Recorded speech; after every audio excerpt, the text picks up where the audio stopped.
I made TikToks about the baby formula shortage in the USA, and they've been viewed by thousands of Americans. The number you'll see under these represents the views, likes, comments, shares, and saves the TikTok has. Alright, USA, my followers in the United States of America, I need to talk to you about your baby formula shortage.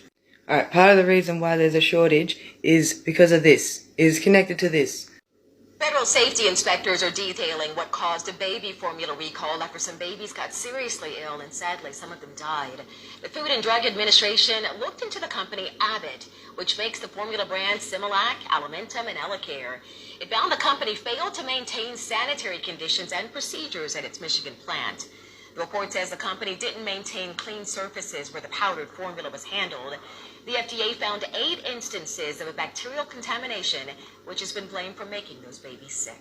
And so what happened to the company? Oh well, 2021 was an outstanding year for them.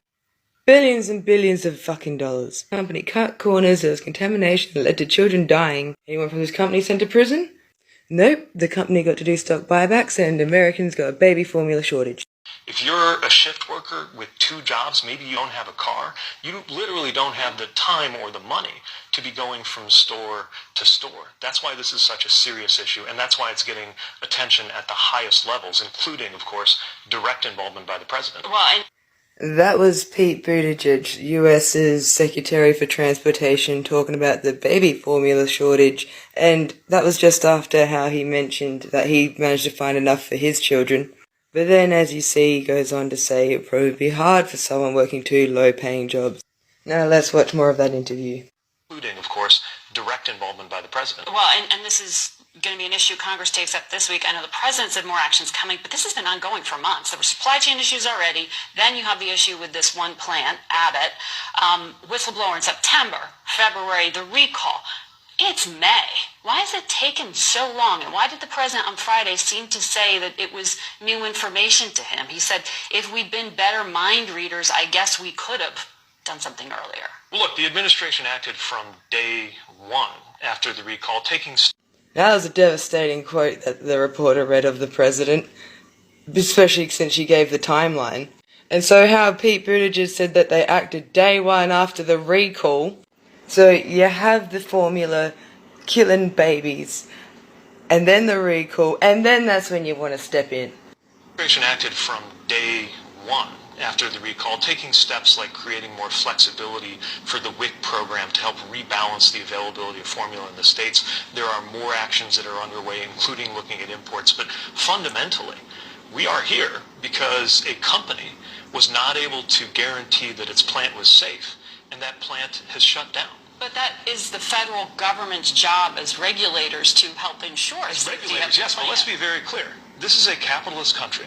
The government does not make baby formula, nor should it. Companies make formula.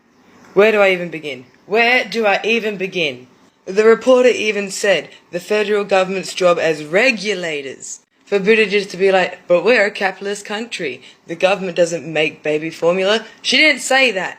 Because you do regulate it, because you're doing it now, after everything hit the fan. We're doing it beforehand, could have saved some infants' lives. This is a capitalist country.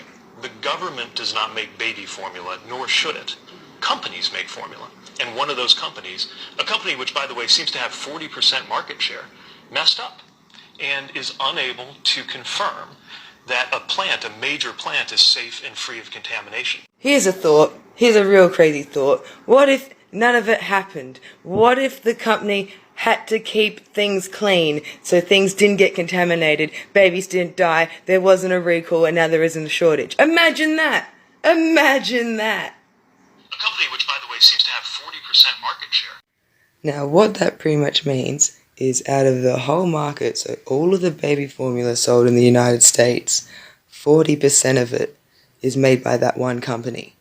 Where you see, if you didn't allow that and you had a company with only 2% of the market share and that had a contamination issue, you wouldn't be in such a big mess right now.